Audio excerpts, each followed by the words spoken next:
Hello, BookTube. Well, this is a very strange thing. This video is a very strange thing. I can count, I've made a lot of videos, thousands and thousands of videos, but I can count on the fingers of one hand the number of times that this has happened to me. Not background noise, not a shelf crashing in here, but a trap that I can't afford to have clothes on me. Literally can't afford to do it. That's never happened to me before. I started out the original version of this video by saying that we were going to go through my mail. And we will. We will. To a certain extent, we will. I also started off the earlier version of this video with a weather update.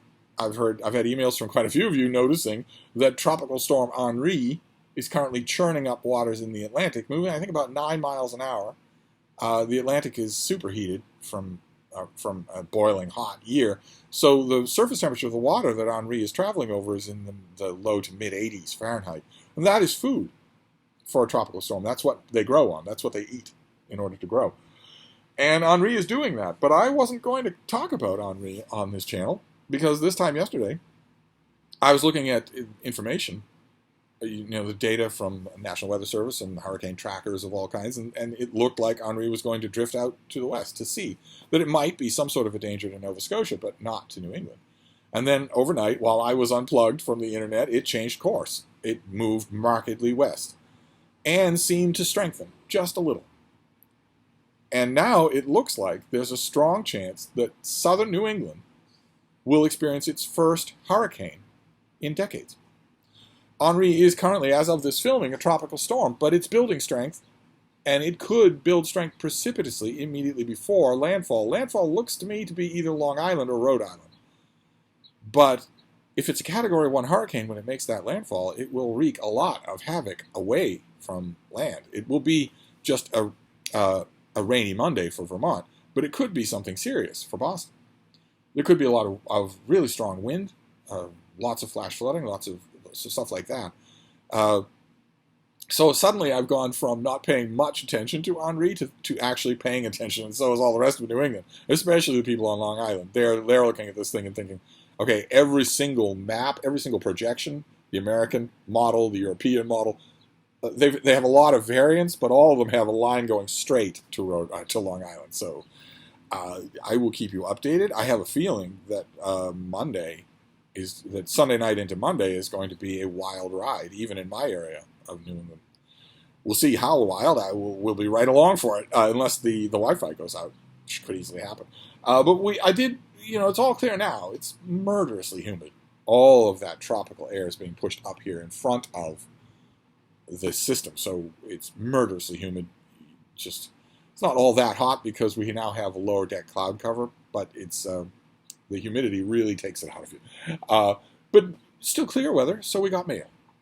And that is where the problem lurked in the previous version of this video, which I can't upload. But I can take you almost there. I can get almost there. Like, for instance, there's the TLS. I got the Times Literary Supplement, the greatest literary journal in the English language.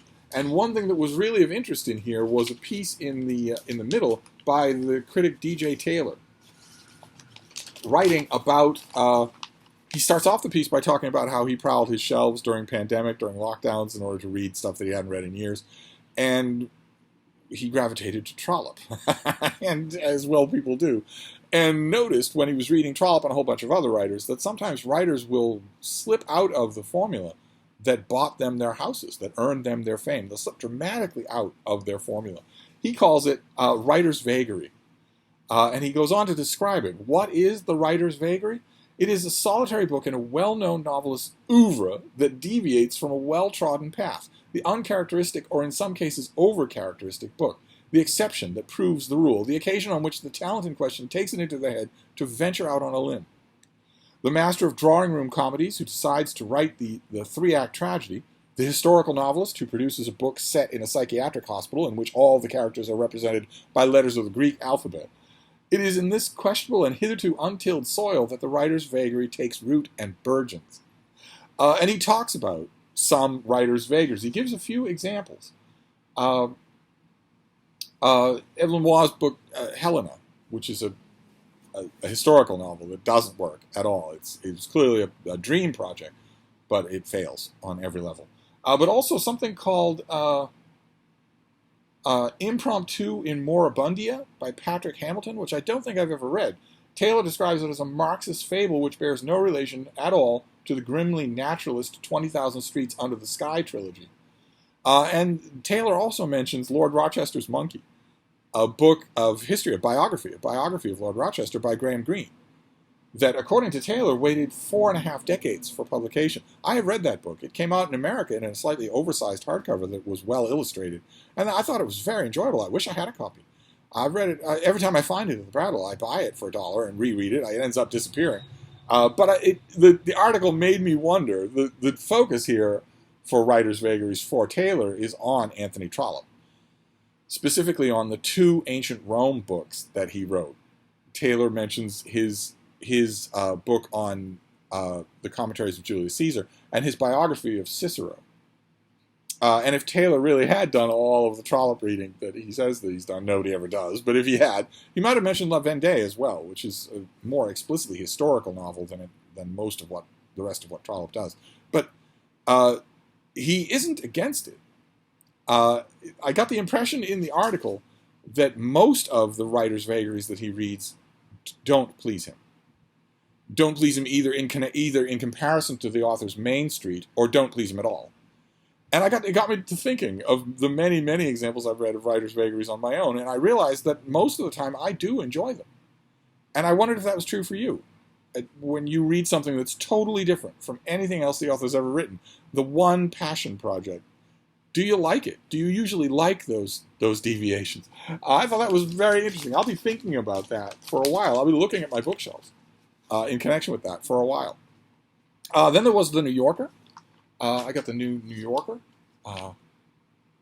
and it had a number of interesting things in here, but for me, by far the most interesting thing was a piece on deaths in the American prison system.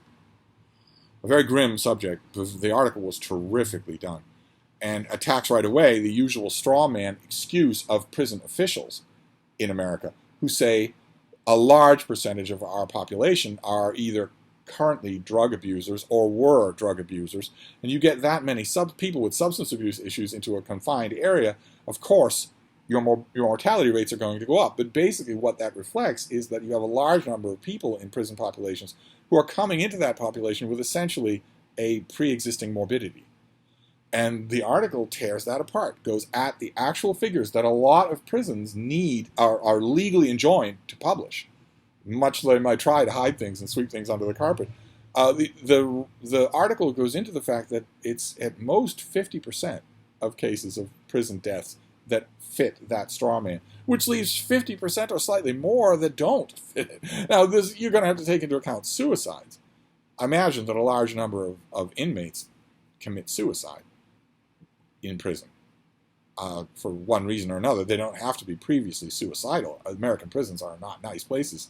If you go into one and you think, well, I'm sharing a room with 3 other guys, they all want to steal from me, they all are threatening me regularly, and there's no chance of me changing that circumstance for the next 5 years.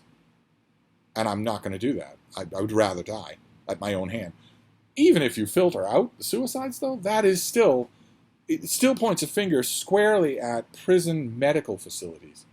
And there are horrifying stories in the article. About one, for instance, that stuck in my mind was an inmate who had intense abdominal pains. For 2 years, he had abdominal pains that got so bad that eventually he couldn't walk. And it was only when he couldn't walk anymore that he was carried into the infirmary, and a routine diagnosis showed that he had stomach or colon cancer, and that colon cancer almost immediately killed him. And the doctor who's quoted in the article says a normal person would have gone to even an outpatient clinic and immediately got a diagnosis that would have saved their life. It's just it didn't happen here because there's sort of a culture of neglect. And I was reading the article, and it's very grim reading, but it's very well done. And after a while, I was starting to notice how well done it was. I was starting to notice the transitions from paragraph to paragraph, the dramaturgy that was going on in the writing itself, apart from the subject. It struck me as really good and also really familiar. By the time I was done with the book, I was racking my brains. Some of you will know from watching this channel that Oddly enough, for a book critic, I'm really bad with authors' names. If I know them, if they email me or if I meet them, fine, yes. But otherwise, authors' names tend to be just a blur. So I looked at the name, the table of contents here for this article, and the name is Eyal Press. Eyal is the first name, and then Press. And I realized right away, I looked it up and realized not only do I know that author's name, but I've read this author's book, a book called Dirty Work, which we've seen on this channel. I imagine that this article was drawn from that research, may even have been adapted from that book. But that book is all about the substrata of the American work world that Americans don't like to think about. Not just the legal and illegal aliens that do a lot of the grunt work that Americans don't want to do themselves, but also the work that is done through and by prisoners who barely have to be paid, don't need any kind of safety assurances. It's a dark, ugly world, and Dirty Work is a terrific exploration of it. And that's what I immediately knew. As soon as I realized that, I knew the author here. I recognized the author's name. That was the highlight for me in the New Yorker. A pretty grim highlight, but still. And then we also have Harpers, the new Harpers magazine, which has a piece on stupidity that I found just fascinating. The author, let me see if I can find it. The author talks about what he views as, I think it's a he, what he views as, now I want to know if it's a he, Garrett Kaiser, I'm assuming that's a he, what he views as an epidemic of self-inflicted stupidity. The author makes a very good point that past a certain point, stupidity is voluntary. Let me read you a bit from this article. It was the highlight for me, even though this issue of Harper's has a long piece by Christian Lorenzen, who's one of the best working book critics today, on the new novel by Atticus Lynch. Even though this issue has that, this article on stupidity was still the highlight for me. And the author writes, I know no more definitive expression of stupidity than proudly professing a total inability to understand an opponent's position on a controversial issue. That a fetus is an integral part of a woman's body and thus under her sovereign moral control. That a fetus is a form of human life entitled to certain protections. That in a world where maniacs go around shooting school children, it's a good idea to get rid of guns. That in a world where maniacs go around shooting school children, it's a good idea to get a gun. I simply can't understand how anyone can think like that. Really? Unfortunately, in an article about stupidity, the author decides to import one of the stupidest current slangy idioms in English usage. Really? Can't agree with it, sure. Can't accept its basic premises, fine. But can't understand it? And yet I catch myself saying this all the time, and what is more, I think I might be telling the truth. Because after a while, the refusal to understand becomes the inability to understand. Chronic stupidity is not the result of injury or genetics, it's a learned behavior. We acquire it like a microwave or suntan. What Dr. Johnson said of an acquaintance is a shoe that fits a whole marching multitude of feet. And here he quotes from Dr. Johnson, and so of course will I. Sherry, that's the person that he's discussing, is dull, naturally dull, but it must have taken him a great deal of pains to become what we now see him. Such an excess of stupidity is not in nature. I thought the article was really good. I haven't yet researched to see if it's part of a spin-off chunk from a book that the author's written or is writing. But I really enjoyed it. It was a highlight of Harper's for me. And then we get to the books. And 2 books came in the mail. And for a while, it was smooth sailing. Because we talked about the first book. I'll show you the first book from Basic Books coming out in November. I had a bit of a pronunciation problem here, and I'm still going to. This is A Brave and Cunning Prince by James Horn. The Great Chief, oh my God, and the War for America. And despite the fact that I cannot respectfully pronounce this chief's name, the book sounds fascinating. This is a story of set in the mid-16th century. A young Indian boy was abducted from the Chesapeake Bay region by Spanish explorers. This event would set in motion a life that spanned the Atlantic Ocean and 8 decades of struggle against the Spanish and English. And this book tells the incredible story of Opachacano, I have no idea how to say that name, who until now has received little recognition, yet was one of the greatest American military figures and helped build the most powerful chiefdom in the mid-Atlantic seaboard. Horn offers a vivid description of his main characters, early years and travels to Spain, his introduction to King Philip II, exposure to European society, and his conversion to Catholicism. Later, he was brought to Mexico City in New Spain, and after almost a decade, he was finally able to return to his homeland in coastal Virginia. He led a group of Jesuits to establish a mission there, but shortly after arriving, organized a war party and carried out their destruction. And this is all about this neglected figure who I know nothing about, in a time period that I'm fairly well read on. That's what I love about watching new releases, is that it's a constant education. This is coming out in the first Tuesday in November, and it's going to be terrific, I think. Certainly eye-opening, even if it's dully written. But I seem to remember that James Horn isn't a dull writer. I could swear I've read this author before. Who is he when he's at home? President of the Jamestown Rediscovery. He's the author of 8 books of colonial America, including 1619, which I read and liked, and A Land as God Made It. Okay, so 1619 at least I read. A thin thing, but really good. So maybe that's what I know him from. One way or another, I'd be excited to read it. And then we came to The Trap. Almost never happened to me. I came to the next book. I got 2 books. I opened the package, didn't know it at all, just like I didn't know this A Brave and Cunning Prince. And it was a work of science fiction, and I started to read it. I started to read the pub sheet to you to describe the book. And got more and more flustered and outraged as the pub sheet went on, because it was talking about the book, it was talking about the main character, and it glided transitionlessly into discussing the author of the book. And it was only once I was finished with the pub sheet that I realized that the pub sheet itself was a trap. Maybe not, obviously not from me specifically. I don't think there's another book critic who's reading pub sheets on camera, but to the reader. This is a book designed, it is not designed to, this is a novella that is not designed to be enjoyed. It's not designed to interest the reader. It is designed to trap the reader. If at any point in the pub sheet and the novel you raise objections to any of the current year Twitter politics that are being shoved in your face, at any point, if you raise objections to those, at any point in the novel or the pub sheet, the trap is sprung.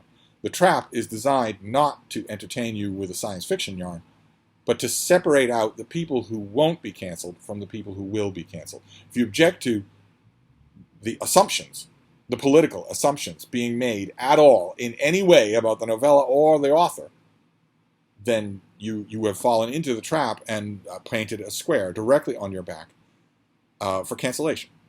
So that strangers who don't know you at all can take your reaction to this trap, go on Twitter and call you a bigot, someone who has always been a flag-burning, sheet-wearing bigot, who really deserves to be hounded out of every job, to be hounded out of every social setting. And it wasn't until I actually got to the end of the pub sheet, and then I thought, maybe I'm being too harsh on this, let's read a little of the book, and it was all just a purity test. That's all that it was a purity test. I'm very sorry to say that, because I don't want that to be true. I don't want things like that. I almost hesitate to call it a book. I don't want things like that to exist in the world, where I worked on this for a couple of months to write it, and I sent it to my publisher, and the whole apparatus involved from beginning to end was all solely to construct a trap for people who are on the wrong side of history.